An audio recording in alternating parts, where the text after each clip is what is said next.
चलिए शुरू करते हैं। इस वीडियो में हम परमाणु संरचना के बारे में देखेंगे और बेहतर ढंग से देखेंगे। हम देखेंगे कि परमाणु क्या चीज़ होती है, इसकी संरचना किस तरह से होता है। तो सबसे पहले आइए इसका जो है कि जनरल इंट्रोडक्शन देख लेते हैं। परमाणु जो है कि तत्व के सबसे सूक्ष्मतम कण जो है ना, उसको परमाणु कहा गया है, ठीक। लेकिन कुछ वैज्ञानिकों ने बाद में जो है कि तत्व के सबसे सूक्ष्मतम कण जो परमाणु माना जाता था उसको भी खंडित कर दिया तथा बताया कि परमाणु को भी तोड़ा जा सकता है। तो परमाणु का 3 भौतिक कणों में इसको विभाजित कर दिया गया, इलेक्ट्रॉन, प्रोटॉन और न्यूट्रॉन में। फिर आगे के दिनों में कुछ वैज्ञानिकों ने इन तीनों भौतिक कण को भी खंडित करके पॉजिट्रॉन, मेसॉन, एंटी न्यूट्रिनो एवं एंटी प्रोटॉन जैसे तत्वों में विभाजित किया। तो देखिए कि इसकी संरचना कैसा होता है। तो फिर आइए आप लोग परमाणु संरचना,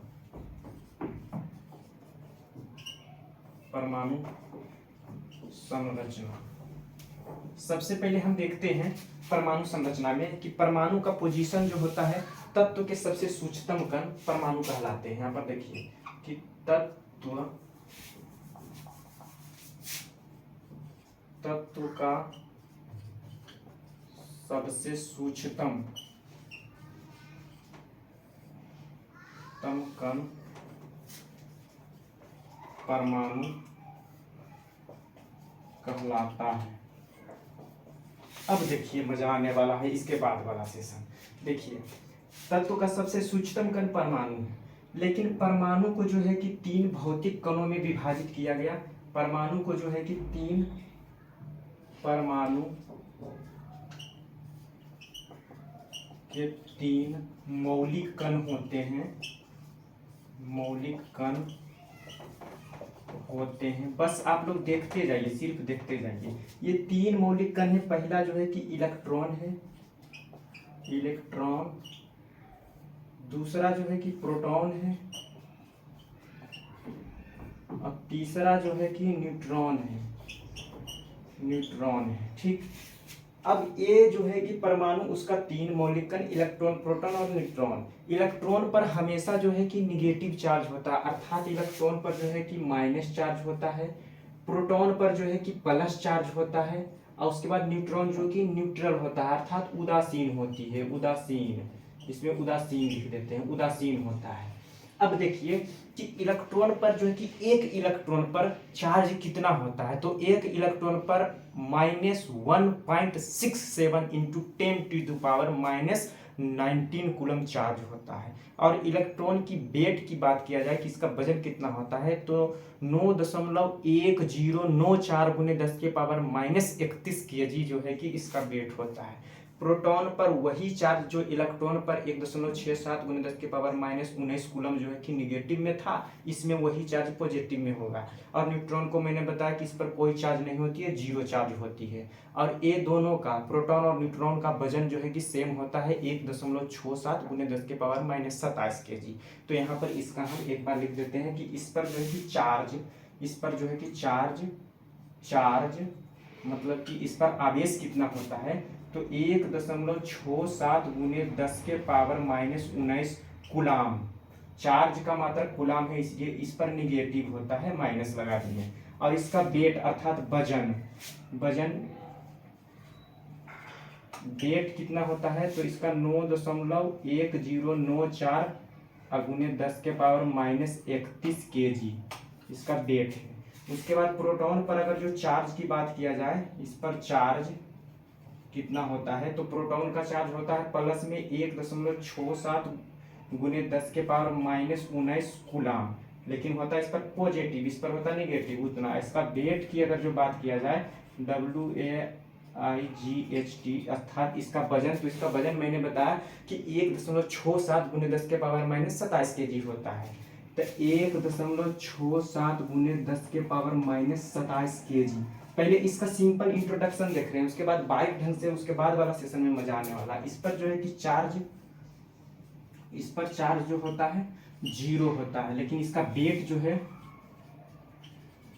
वेट कितना होता है, इस पर भी उतना ही होता है, 1.67 गुने 10⁻⁻ 27 kg। इतना आप लोग जो है कि याद रखिए, ये क्वेश्चन एग्जाम की दृष्टि से बहुत महत्वपूर्ण पूछते होता है कि इलेक्ट्रॉन पर चार्ज 1.67 × 10⁻⁻19 kg निगेटिव चार्ज होता है। इसका वजन 9.1094 × 10⁻31 प्रोटॉन का देख लीजिए आप लोग, न्यूट्रॉन का आप लोग देख लीजिए। इतना इसका सिंपल इंट्रोडक्शन है। उसके बाद जो है कि हम बताएंगे कि इलेक्ट्रॉन की पोजीशन कहाँ पर होती है, प्रोटॉन की पोजीशन कहाँ पर होती है और न्यूट्रॉन की पोजीशन परमाणु के अंदर कहाँ होता है। तो सबसे पहले देखिए कि परमाणु 3 भौतिक कणों से मिलकर बना होता है। तो परमाणु के अंदर एक नाभिक होता है, उसके एकदम सेंटर में, और नाभिक के अंदर ये दोनों होगा प्रोटॉन और न्यूट्रॉन। और इलेक्ट्रॉन जो होता है परमाणु के कक्ष में, उसका ऑर्बिट में जो है कि चक्कर लगाते हुए होता है। तो उसकी संरचना एक बार हम बनाकर आप लोगों को दिखाते हैं। सबसे पहले देखिए कि कुछ वैज्ञानिकों ने बताया कि ये जो है कि परमाणु को खंडित या विभाजित नहीं किया जा सकता है, अर्थात परमाणु अविभाज्य है। जैसे जॉन डाल्टन, ये परमाणु का खोजकर्ता ही जॉन डाल्टन है, यहाँ पर लिख देते हैं परमाणु की खोजकर्ता परमाणु की खोज किसने किया, तो ये जॉन डाल्टन है, ये ऐसे ही है जॉन डाल्टन। ये सब थोड़ा सा ध्यान आप लोग, डाल्टन जॉन डाल्टन है लिखा हुआ, जॉन डाल्टन। ठीक, जॉन डाल्टन ने बताया कि परमाणु अविभाज्य है, मतलब इसको तोड़ा या मतलब मरोड़ा नहीं जा सकता है। तो जॉन डाल्टन सबसे पहले बताया, इसलिए परमाणु की खोजकर्ता के रूप में जॉन डाल्टन को याद करते हैं। फिर एक समय ऐसा आया कि जे थॉमसन नामक वैज्ञानिक ने बताया कि परमाणु की संरचना उस तरह से नहीं होती है। उसके सेंटर में तो एक पावर होता है, लेकिन जिस तरह से तरबूज को आप देखते हैं ना कि तरबूज जो है कि भरा हुआ रहता है, उसके बीच बीच में देखते हैं कि उसका तरबूज का सीड अर्थात बीज होता है। उसी तरह से कुछ और भी तत्व होते हैं, उसको नाम उसने इलेक्ट्रॉन दिया, बीज के आकार का जो था। इसलिए इलेक्ट्रॉन का खोजकर्ता जे थॉमसन को माना जाता है। और जे थॉमसन ये थ्योरी 1897 में दिया था, इसलिए 1897 में जे थॉमसन इलेक्ट्रॉन के खोजकर्ता के रूप में जाने जाते हैं। फिर जो है कि बात आती है कि इलेक्ट्रॉन में बता दीजिए जे थॉमसन। फिर प्रोटॉन के बारे में जो है कि कुछ दिन के बाद मतलब कि बताए गोल्डस्टीन नामक वैज्ञानिक, इसलिए गोल्डस्टीन को प्रोटॉन का खोजकर्ता के नाम से जाना जाता है। उसके बाद के दिन में जेम्स चैडविक ने बताया कि एक पावर इसमें और भी होता है जो कि सेंटर में मौजूद होता है और न्यूट्रल होता है। दोनों पावर सेम होते हैं, इसलिए अपने अपने को काट देते हैं। जैसे इलेक्ट्रॉन पर उतना ही चार्ज है और प्रोटॉन पर उतना ही चार्ज है, लेकिन ये निगेटिव है और ये पॉजिटिव है। इसलिए जितना निगेटिव उतना पॉजिटिव, ये दोनों एक दूसरे को बर्बाद कर देते हैं। इसलिए एक न्यूट्रल कण होती है उसमें, जिसमें कि कोई भी चार्ज नहीं होती, उदासीन होती है, और जेम्स चैडविक ने उसी कण को न्यूट्रॉन नाम दिया। इसलिए इलेक्ट्रॉन की अगर जो खोजकर्ता पूछा जाए इलेक्ट्रॉन की तो जे थॉमसन या टॉमसन कहीं कहीं लिखा होता है, खोजकर्ता है, खोजकर्ता। उसके बाद जो है कि प्रोटॉन की खोजकर्ता की बात किया जाए तो यहाँ बताया मैंने गोल्डस्टीन। उसके बाद न्यूट्रॉन की खोजकर्ता की बात अगर जो किया जाए न्यूट्रॉन का खोजकर्ता जेम्स चैडविक।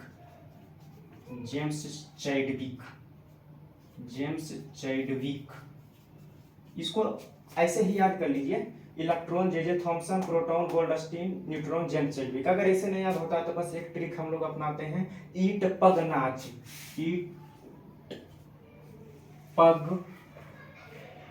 नाच। ये सॉफ्ट ट्रिक है बस याद करने के लिए, उतना इस पर ध्यान मत दीजिए, ये ट्रिक है।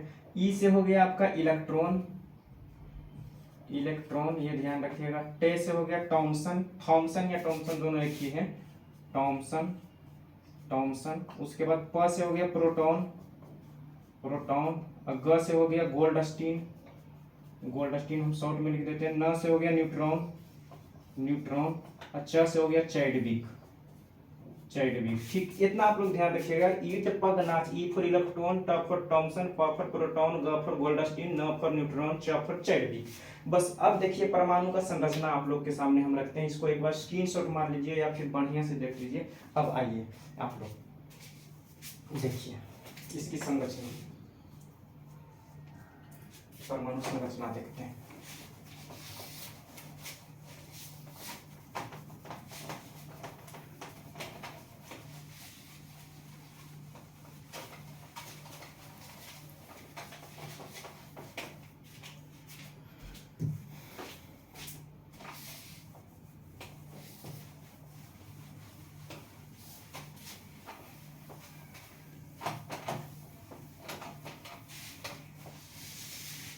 परमाणु संरचना। अब देखिए मैंने क्या बताया कि परमाणु के अंदर 3 भौतिक कण होते हैं, एक होता है इलेक्ट्रॉन, एक होता है प्रोटॉन, एक होता है न्यूट्रॉन। प्रोटॉन पर प्लस, इलेक्ट्रॉन पर निगेटिव, उसके बाद जो है का न्यूट्रॉन जो है कि न्यूट्रल होता है।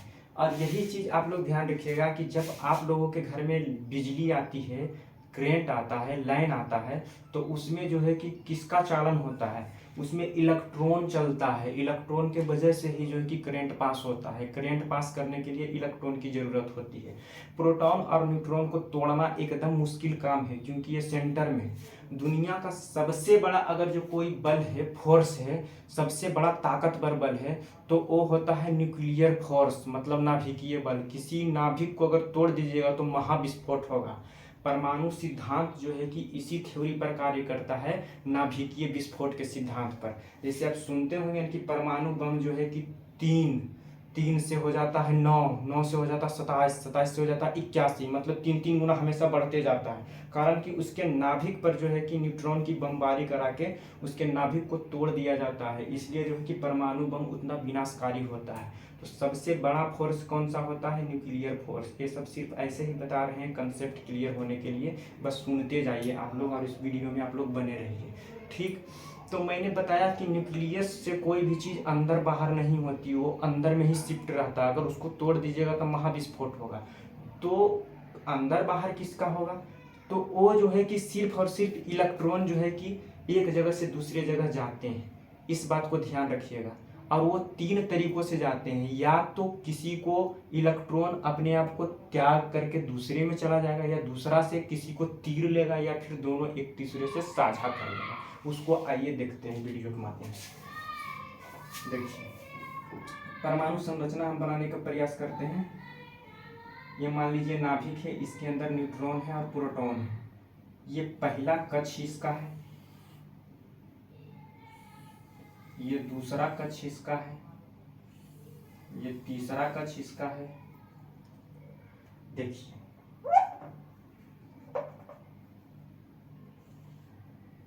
अब देखिए कि बोर-बरी सिद्धांत में यह बताया गया कि ये इसको ऑर्बिट बोला जाता है। ऑर्बिट, ऑर्बिट अर्थात कक्ष, मतलब जो घेरा हुआ है ना चक्करनुमा, वो ऑर्बिट है। और इसको जो है कि सेंटर में जो है ना वो न्यूक्लियस है। मतलब कि न्यूक्लियस कहने का मतलब क्या हुआ? केंद्रक है। न्यूक्लियस केंद्रक है। तो केंद्रक की खोज हम क्या बताएं? केंद्रक का खोज जो है कि ये किया था। केंद्रक का खोज जो है 1911 ईस्वी में केंद्रक का खोज रदरफोर्ड नामक वैज्ञानिक ने किया था। नाभिक का खोज या केंद्रक उसको बोल लीजिए, इसको नाभिक बताते हैं आमतौर पर। नाभिक ये नाभिक है, ठीक है। नाभिक के अंदर न्यूट्रॉन और प्रोटॉन होते हैं। अब देखिए मजा आएगा इस संरचना को देखने के बाद आप लोगों को। ऑर्बिट हो गया, कक्ष हो गया, और उसके बाद इसके अंदर देखिए बोर-बरी सिद्धांत में यह बताया गया। बोर सिद्धांत एक फॉर्मूला दिए कि 2n²। तो पहला कक्षा, ये n जो डिनोट करता है ऑर्बिट को, ये पहला कक्षा है, ये दूसरा कक्षा, ये तीसरा, ये चौथा। और इसके लिए इन्होंने एक चीज बताया कि पहला कक्षा को जो है कि k से सूचित किया जाता है, उसके बाद l से, उसके बाद m से, उसके बाद n से। KLMN, यहाँ पर ध्यान दीजिएगा, KLMN, इसको जो है कि k बोला गया। ये एकदम सेंटर वाला भाग है, ठीक। KLMN, ठीक। KLMN। तो पहला को अगर जो k कक्षा में कितना इलेक्ट्रॉन रहेगा तो 2 अगुने पहला कक्षा अर्थात 1 का स्क्वायर, मतलब कि 2 हो जाएगा। दूसरा कक्षा की 2 और n के जगह पर 2 का स्क्वायर, तो मतलब 2 4 4 2 8 हो जाएगा। तीसरा कक्षा की बात किया जाए तो 3 का स्क्वायर अर्थात 18 आ जाएगा। 3 3 9 2 18 हो जाएगा। चौथा कक्षा की बात तो 2 अगुने 4 का स्क्वायर 16 32 हो जाएगा। मतलब कि इस तरह से ये थ्योरम चलेगा। लेकिन ये जो है कि सिद्धांत जो है कि ठीक है कि इसमें 2, उसमें दूसरा में 8, उसके बाद तीसरा में 18 और चौथा में 32 होता है। लेकिन एक और अफबाहु थ्योरी आप लोग पढ़ेंगे, उसमें बताएगा कि अधिकतम जो है कि इलेक्ट्रॉनों की संख्या किसी भी कक्ष में 8 से अधिक नहीं हो सकती, अर्थात इलेक्ट्रॉनों की संख्या अधिकतम किसी भी परमाणु में 8 होती है।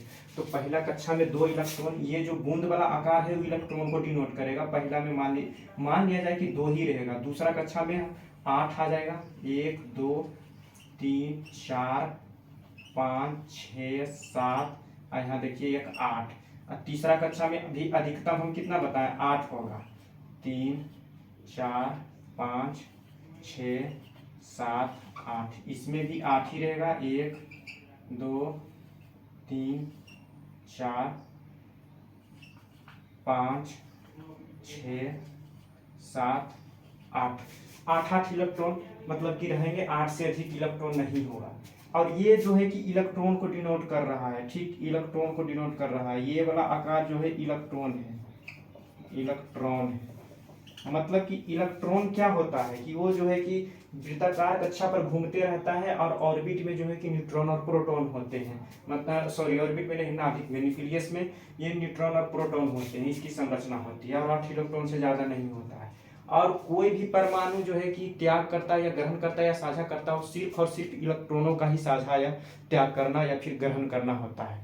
तो देखिए, हम आमतौर पर देखते हैं ना कि कोई भी परमाणु अपने अष्टक को पूरा करना चाहता है, मतलब कि वो आधा अधूरा है ना, तो 8 को अपना पूरा करना चाहेगा। जैसे कि सोडियम को देख लीजिए, सोडियम का परमाणु संख्या कितना होता है, 11 होता है। तो इसकी अगर जो संरचना बनाया जाए तो किस तरह से बनेगा, पहला में 2 हो जाएगा, दूसरा में 8 आ जाएगा सोडियम का। देखिए अच्छा से ही देख लीजिए, देख ही रहे हैं। तो पहला में 2, दूसरा में 8, 8 2 10, तीसरा में 1 रहेगा, ठीक, 1 2 1 2 3 4 5 6 7 8, उसके बाद 8 2 10 हो गया। और यहाँ पर न्यूट्रॉन और प्रोटॉन की संख्या है, और ये जो है कि 1 रहेगा, इसमें सोडियम का हो गया। उसके बाद क्लोरीन का थोड़ा सा आप देखिए, बताने का पर्पस क्या है वो समझ जाइएगा आप लोग, ठीक। ये इस तरह से है, थोड़ा मेरा फिगर अच्छा बनाने का एक्सपीरियंस नहीं है, इसलिए इसे गड़बड़ाता है, ठीक। पहला में 2 है, दूसरा में 1 2 3 4 5 6 7 8 है। उसके बाद क्लोरीन का ये बना रहे हैं, क्लोरीन का परमाणु संख्या 17 होता है। तो 8 2 10 और 10 और 7, 1 2 3 4 5 6 7, ये हो गया क्लोरीन का। अब देखिए कि परमाणु चाहेगा कि मेरा अंतिम कोश में जो है इलेक्ट्रॉन की संख्या 8 हो जाए, क्लोरीन चाहेगा कि मेरा भी 8 हो जाए। तो या तो 1 इसमें चल जाएगा, तो 7 पहले से मौजूद है तो 7 1 8 हो जाएगा, या फिर ये 7 उठ करके इसमें आ जाएगा लास्ट में, तो 1 पहले से है और 7 आ जाएगा, तो ये 8 हो जाएगा। तो ये दोनों जो है कि एक दूसरे से साझा करेंगे, ये दोनों एक दूसरे से क्या करेंगे, साझा करेंगे, साझा करेंगे। तो साझा करेंगे, एक दूसरे से साझा करके ही देखिए क्या होता है, ये एक दूसरे से क्या करेंगे, साझा करेंगे, साझा करेंगे। और साझा करने के दरमियान ही नमक का निर्माण होता है। नमक का सूत्र क्या होता है, NaCl, अर्थात जो सोडियम का एक परमाणु और क्लोरीन का एक परमाणु मिलकर के नमक का निर्माण करते हैं। तो सोडियम लास्ट वाला जो है कि इसमें दे देगा, या फिर ये इसमें आ जाएगा क्लोरीन वाला, तो फिर नमक बन जाएगा, ठीक है।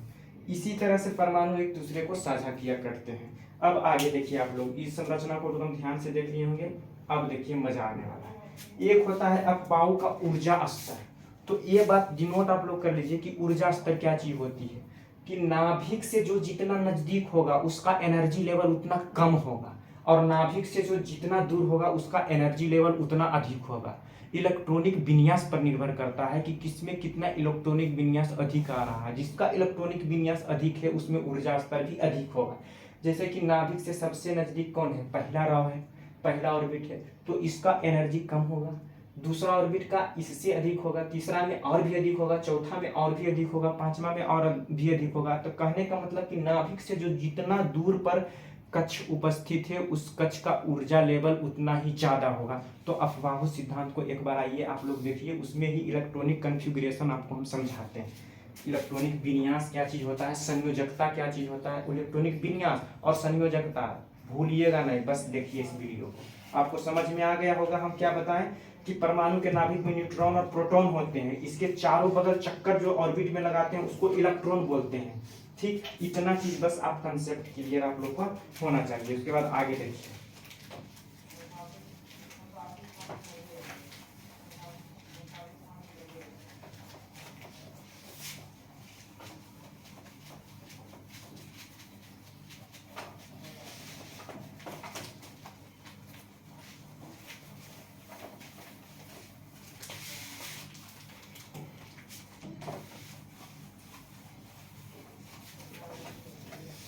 देखिए संयोजकता पूछ देता है कि सोडियम का संयोजकता कितना होगा। तो संयोजकता हम किस तरह से निकालते हैं, एक होता है एस, एक होता है पी, एक होता है डी, एक होता है एफ। एस पर 2, पी पर 6 परमाणु, डी पर जो है कि 10 और एफ पर 14, इतना जा सकता है। अब देखिए कि ये किस तरह से होता है एसपीडीएफ संयोजकता। अगर जो सोडियम का पूछ दिया जाए तो कैसे बनेगा, क्लोरीन का कैसे बनेगा, किसी का भी संयोजकता कितना होता है। संयोजकता हमेशा 4 तक रहेगा, 1 रहेगा, 2 रहेगा, 3 रहेगा या 4 रहेगा। अब देखिए कि बाह्यतम कक्ष में कितना इलेक्ट्रॉन है, या तो सोडियम का बाहरी वाला कक्ष में कितना था, 1 था, ध्यान दीजिए, तो उसका संयोजकता जो है कि 1 रहेगा। लेकिन अगर पूछ दिया जाए कि क्लोरीन की संयोजकता कितनी होगी, तो क्लोरीन का बाहरी कक्षा में कितना इलेक्ट्रॉन था, 7 था, याद रखिए। तो 7 था, तो या तो बाहरी कक्षा में 1 है, 2 है, 3 है, 4 है, तब तो उसका संयोजकता या तो 1 है तो 1 हो जाएगा, 2 है तो 2 हो जाएगा, 3 है तो 3 हो जाएगा, 4 है तो 4 हो जाएगा। लेकिन अगर बाहरी कक्षा में 5 है, 6 है, 7 है, 8 रहेगा तो उसका अष्टक ही पूरा हो जाएगा। संयोजकता कैसे निकालते हैं जो देखिए, अगर 1 2 3 4 है बाहरी कक्षा में तो उसका संयोजकता 1 है तो 1, 2 है तो 2, 3 है तो 3, 4 है तो 4 हो जाएगा। लेकिन अगर 5 है, 6 है, 7 है तो इसको जो है कि 8 से माइनस कर दिया जाएगा, 8 और -5 करेंगे तो इसकी संयोजकता जो है कि 3 आ जाएगी। किसी की परमाणु मतलब कि उसका संरचना में अगर बाहरी कक्षा में 5 है तो 8 में से 5 घटाइएगा तो उसका संयोजकता 3 आ जाएगा। अगर जो 6 है तो 8 में से 6 घटाइएगा 2 हो जाएगा। अगर जो 7 है तो 8 में से 7 घटाइएगा तो 1 हो जाएगा। इस तरह से तो क्लोरीन का अगर जो पूछा जाए संयोजकता कितना होगा, तो क्लोरीन का संयोजकता लास्ट में 7 था, तो 8 में से 7 घटाइए तो क्लोरीन की संयोजकता 1 होगी। अब देखिए कि कैसा होता है इलेक्ट्रॉनिक विन्यास, आप लोग बस देखते ही जाइए। इलेक्ट्रॉनिक विन्यास वाला खेला जो है अफबाहु सिद्धांत से निकल के आता है। अफबाहु सिद्धांत क्या चीज है देखिए, एक होता है एसपीडीएफ, कैसे लिखा जाता है देखिए, पहला कक्षा 1s, उसके बाद दूसरा में आएगा 2s 2p 3s। देखिए पहला में s आया, हम बताएं s, दूसरा में p से शुरू हो जाएगा, तीसरा में d से, चौथा में f से शुरू हो जाएगा। पहला में s ही रहेगा, 1s 2s, 1s हो गया, उसके बाद 2s, उसके बाद जो कि दूसरा रो में 2 से ही शुरू होगा 2p, तीसरा रो में 3s, उसके बाद 3p, उसके बाद p के बाद तीसरा में क्या कहें d से शुरू हो जाएगा तो 3d। जिस रो में है उतना संख्या से इसको नोट किया जाता है, ये ध्यान रखिएगा। चौथा रो में 4s 4p 4d 4f। पांचवा में अगर जो बात किया जाए तो 5s 5s के बाद 5p, उसके बाद जो है कि 5d 5f। छठा की बात किया जाए तो 6s 6p 6d 6f। सातवां की बात किया जाए 7s 7p 7d 7f। अब इतना आप लोग देखे होंगे। अब इलेक्ट्रॉनिक विन्यास कैसे निकलेगा, एकदम कोना कोनी देखिए कौन कौन कट रहा है, उसको बस काट दीजिए। 1s एक बार में इसको उड़ाइए, 2s दूसरे बार में इसको उड़ा दीजिए, तीसरे बार में देखते जाइए कैसे कैसे ये कट रहा है इलेक्ट्रॉनिक विन्यास। हम आज 1 मिनट में आप लोग को सिखा देंगे। ये इस तरह से कटेगा, उसके बाद जो है कि ये दोनों आ जाएगा, उसके बाद ये तीनों आ जाएगा, उसके बाद ये तीनों आ जाएगा, उसके बाद ये चारों चारों आ जाएगा, ये तीनों का तीनों आ जाएगा, ये 2 आ जाएगा, ये सिंगल आ जाएगा। ये संरचना आप लोग देख लीजिए। अब देखिए कि कैसे लिखाता है। पहला में किसको काटे, एक s को 1s, दूसरा में 2s कॉमा लगा दीजिए, 3s 2p,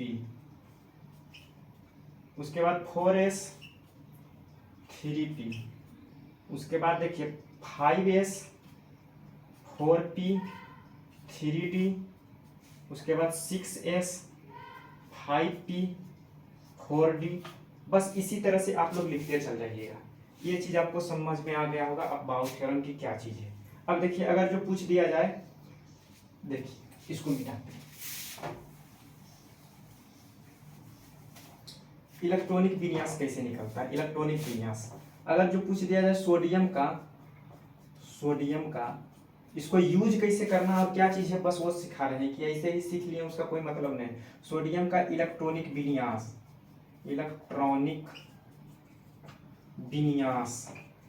सोडियम का इलेक्ट्रॉनिक विन्यास, सोडियम का परमाणु संख्या आपको याद रखना चाहिए कि 11 है। तो पहला एस पर कितना कहें, दू जा सकता है, तो 1s2 2 चला गया, ठीक। उसके बाद 2s की बारी है तो 2s पर 2 जाएगा, हम पहले ही बताए थे कि s पर 2 जाएगा, उसके बाद p पर 6 जाएगा, d पर 10 जाएगा, f पर 14 जाएगा, ठीक। तो 1s हो गया, 2s हो गया, तो गिनते जाइए, 2 2 4 हो गया, 11 हमको आना है। 3s, इस पर भी अधिकतम 2 जा सकता है। उसके बाद 3s के बाद 2p, तो देखिए कितना हो गया, 2 2 4 4 2 6, p पर कितना हम कहें कि 6 जा सकता है, लेकिन हमको 11 ही पुराना, 6 पहले ही, तो यहाँ पर 5 हो जाएगा, ठीक। तो अब देखिए ध्यान दीजिए कि ये हो गया सोडियम का इलेक्ट्रॉनिक विन्यास, सोडियम Na। देखिए 2 2 4 4 2 6 6 5 11। अब हमको संयोजकता कैसे पता चलेगा, जो देखिए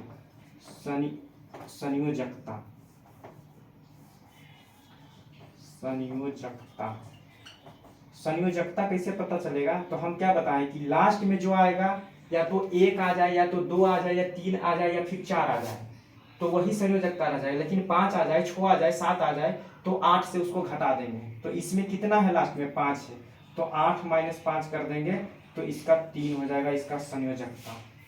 ध्यान दीजिए 3 हो जाएगा।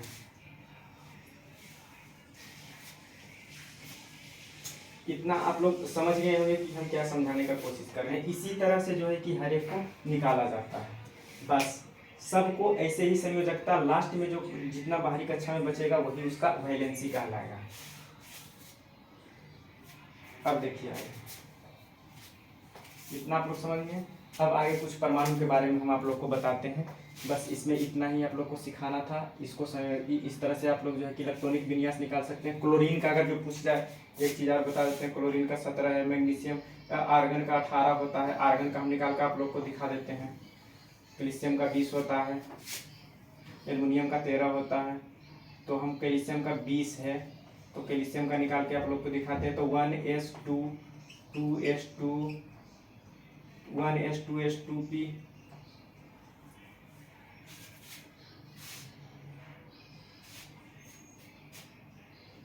देखिए 1s2 2s2 2p 6, अच्छा 1 मिनट, 1s2 2s2 3s2, उसके बाद देखिए 2 2 4 4 2 6, उसके बाद 2p 6, 2 2 4 4 2 6 6 12, उसके बाद 4s2 12 2 14, उसके बाद 3p कितना हो जाएगा 14 और 6 20, ये हो गया आपका कैल्शियम का। इस तरह से आप लोग निकालिएगा कि जहाँ पर 20 टूट जाएगा वहीं पर रुक जाइएगा। ये 6 जो है कि 8 में से 6 घटा दीजिएगा तो कितना बच जाएगा 2, तो 2 इसका संयोजकता हो जाएगा कैल्शियम का। बस इस तरह से आप लोग को निकालना है। अब आगे देखिए, इतना हो गया, इसको मिटाते हैं। कुछ थ्योरी बताएंगे, बस उसको आप लोग को सुनना है और कुछ नहीं करना है, बस समझना है। जो समझाने का कोशिश किया आप लोग समझ गए होंगे अच्छे से। इसको स्क्रीनशॉट मार लीजिए।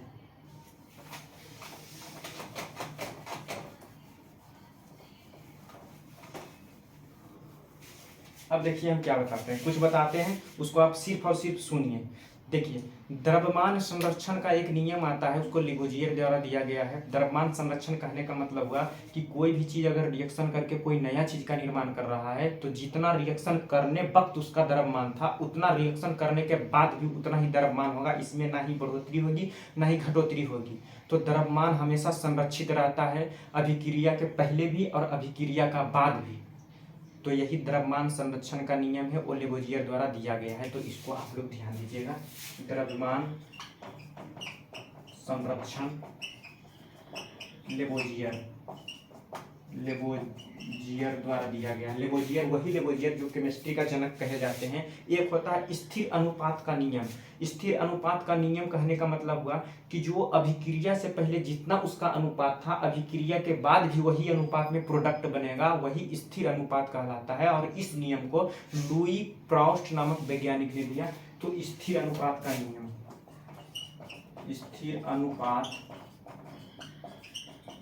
का नियम प्राउस्ट द्वारा दिया गया है। उसके बाद देखिए एक चीज और ध्यान दीजिए कि हम क्या बताएं कि वे परमाणु अथवा परमाणु समूह जिस पर नेट आवेश विद्यमान हो, जिस पर आवेश होगा वही आयन कहलाएगा। आयन का अपना नाम सुनते होंगे, प्रोटॉन, न्यूट्रॉन, इलेक्ट्रॉन और आयन। आयन क्या चीज है? वह परमाणु जिस पर की आवेश है वही आयन कहला जाएगा। ठीक, इलेक्ट्रॉन की खोज करता, उसके बाद प्रोटॉन का, न्यूट्रॉन का, वो तो हमने बता ही दिया। उसके बाद देखिए कुछ और भी चीजें हम बताते हैं, जैसे कि आप लोग समझिए कि अपवर्जन का एक नियम है जो कि 1925 ईस्वी में पाउली के द्वारा दिया गया है। उसके अनुसार, नियम के अनुसार जो है, परमाणु के किन्हीं दो इलेक्ट्रॉन के चारों क्वांटम संख्याएं एक समान नहीं होती। तो क्वांटम संख्या क्या चीज होता है, एक बार पहले आप सुन लीजिए। क्वांटम सिद्धांत जो है कि मैक्स प्लांक के द्वारा दिया गया है। क्वांटम सिद्धांत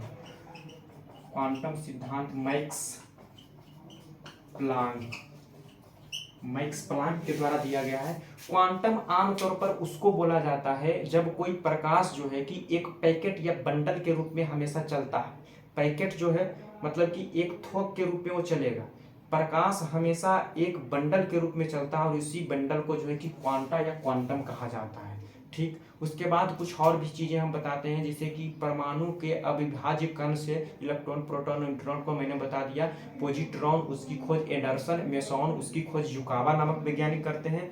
न्यूट्रिनो व एंटी न्यूट्रिनो पॉली नामक वैज्ञानिक, एंटी प्रोटॉन जो है कि सीगर नामक वैज्ञानिक करते हैं। तो उसको आप लोग थोड़ा सा देख लीजिए कि हम खोजकर्ता में अगर जो बात हम करें तो पॉजिट्रॉन की खोज एंडरसन नामक वैज्ञानिक करते हैं।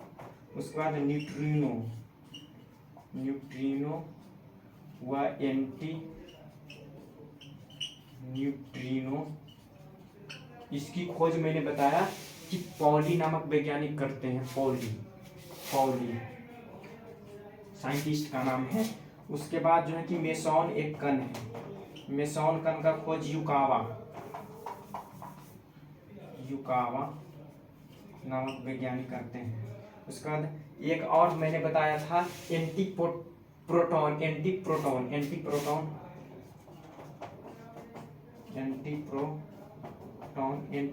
की खोज जो है कि सीगर एक वैज्ञानिक का नाम है, सीगर नामक वैज्ञानिक करते हैं। तो इसको एक बार आप लोग जो है कि ऐसे ही देख लीजिए। ठीक, थ्योरम मेन था कि आप लोग समझे कि नहीं समझे, उस पर ये खोज करता है। बस इसको आप लोग देख लिए होंगे। बस आगे थोड़ा सा और भी है, इसको हम देखने का कोशिश करते हैं कि क्या है। देखिए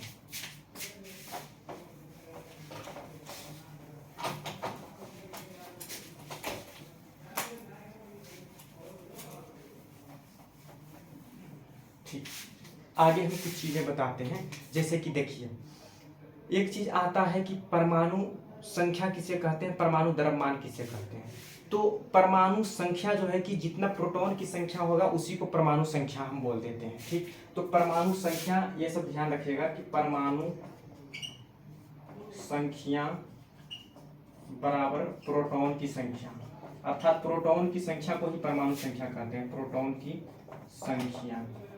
उसके बाद अगर पूछा जाए द्रव्यमान संख्या, परमाणु द्रव्यमान या द्रव्यमान संख्या, तो द्रव्यमान संख्या अंदर का दोनों अर्थात प्रोटॉन प्लस न्यूट्रॉन, ये दोनों को जोड़ दीजिएगा ना तो द्रव्यमान संख्या निकल के आ जाएगा। अंदर वाला नाभिक में जो प्रोटॉन और न्यूट्रॉन रहता है उसको जोड़िएगा, द्रव्यमान संख्या। आप प्रोटॉन की संख्या को ही परमाणु संख्या कह दिया जाता है। अब देखिए एक चीज आता है कि परमाणु संख्या समान, ध्यान से एकदम सुनिए, परमाणु संख्या समान परंतु द्रव्यमान संख्या भिन्न हो तो उसे जो है कि समस्थानिक कहा जाता है। परमाणु संख्या समान, परमाणु एग्जाम्पल देके हम समझाएंगे, संख्या समान और द्रव्यमान संख्या अलग हो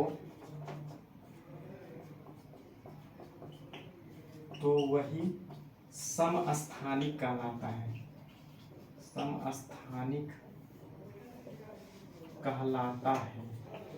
मतलब परमाणु संख्या कुछ का देखिएगा कि समान है लेकिन द्रव्यमान संख्या अलग अलग है तो परमाणु संख्या कहलाएगा। जैसे कि कार्बन 12 का नाम सुनते होंगे, कार्बन 13 का नाम सुनते होंगे, कार्बन 14 का नाम सुनते होंगे, तो कार्बन का तो परमाणु संख्या 6 है लेकिन इसका द्रव्यमान संख्या देखिए किस तरह से चेंज हो जाता है। कार्बन डेटिंग पद्धति में आप लोग पढ़ते होंगे कि कार्बन पेड़ पौधे का जब मतलब कि पेड़ पौधे में दो तरह के कार्बन पाए जाते हैं, एक कार्बन 12 और एक कार्बन 14 पाया जाता है।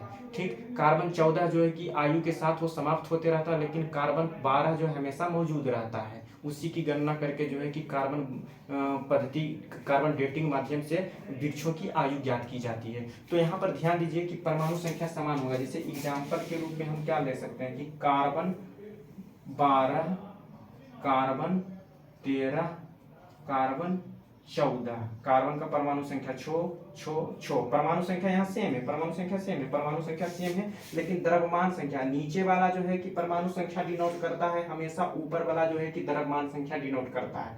परमाणु संख्या 6 है, परमाणु संख्या 6 है, परमाणु संख्या 6 है लेकिन परमाणु द्रव्यमान देखिए यहाँ पर 12 है, यहाँ 13 है, यहाँ 14 है, तो परमाणु द्रव्यमान चेंज हो रहा है लेकिन परमाणु संख्या जो है कि सेम का सेम है। उसी तरह से एक एग्जाम्पल और देखिएगा कि जो है कि प्रोटियम, ड्यूटेरियम तथा ट्राइटियम, ये तीनों जो है कि हाइड्रोजन के समस्थानिक है। हाइड्रोजन के समस्थानिक तीनों है, कौन कौन है? एक प्रोटियम, ड्यूटेरियम तथा ट्राइटियम। प्रोटियम,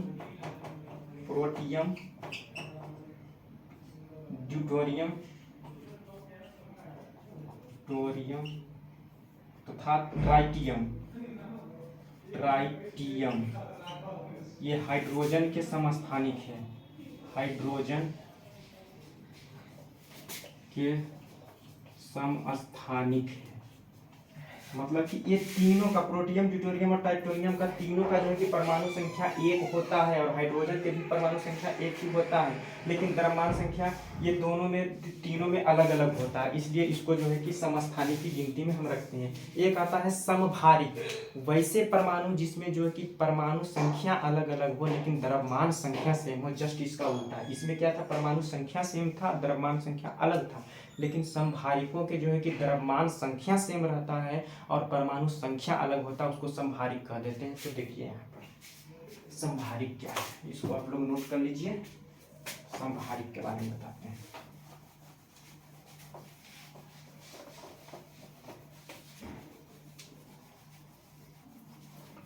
समभारिक परमाणु संख्या अलग अलग तथा द्रव्यमान संख्या समान है। समभारिक कहलाता है, समभारिक कहलाता है। समभारिक के एग्जाम्पल में देखिए कि आर्गन का परमाणु संख्या 18, उसके बाद पोटेशियम का परमाणु संख्या 19, कैल्शियम का परमाणु संख्या 20। तो तीनों का परमाणु संख्या अलग अलग है लेकिन तीनों का द्रव्यमान संख्या 40 है। जैसे एग्जाम्पल के तौर पर इसको हम देख सकते हैं, आर्गन का परमाणु संख्या 18 होता है, द्रव्यमान संख्या 20 होता है। उसके बाद जो है कि पोटेशियम को जो है कि K से सूचित किया जाता है, एक चीज P से नहीं, P से फास्फोरस हो जाएगा, K से पोटेशियम को, इसका परमाणु संख्या 19 है, द्रव्यमान संख्या इसका भी 20 है। कैल्शियम का जो है कि परमाणु संख्या जो है कि 20 है, इसका भी द्रव्यमान संख्या 40 है, सॉरी यहाँ द्रव्यमान संख्या 40 होगा, द्रव्यमान संख्या जो है कि 40 इसका है इसका भी 40 है और इसका भी 40 है। तो इसका जो है कि देखिए परमाणु संख्या अलग है, 18 है, 19 है, 20 है, लेकिन परमाणु संख्या 40 है, 40 है। तो वैसा परमाणु जिसका जो है कि परमाणु संख्या अलग अलग हो लेकिन द्रव्यमान संख्या सेम हो, समहारिक कहलाता है। समस्थानिक में जस्ट इसका उल्टा है। ठीक, आप लोग समझ गए होंगे कि हम क्या समझाए हैं। तो आई होप आप लोगों को ये वीडियो पसंद आया होगा। आप लोग इसी तरह से मेरा वीडियो रोज देखा कीजिए, एकदम मजा आएगा। अच्छे अच्छे टॉपिक को नए सिरे से लाएंगे और आप लोगों के समक्ष रखेंगे। इसलिए थैंक यू, आज के लिए इतना ही। Thank you.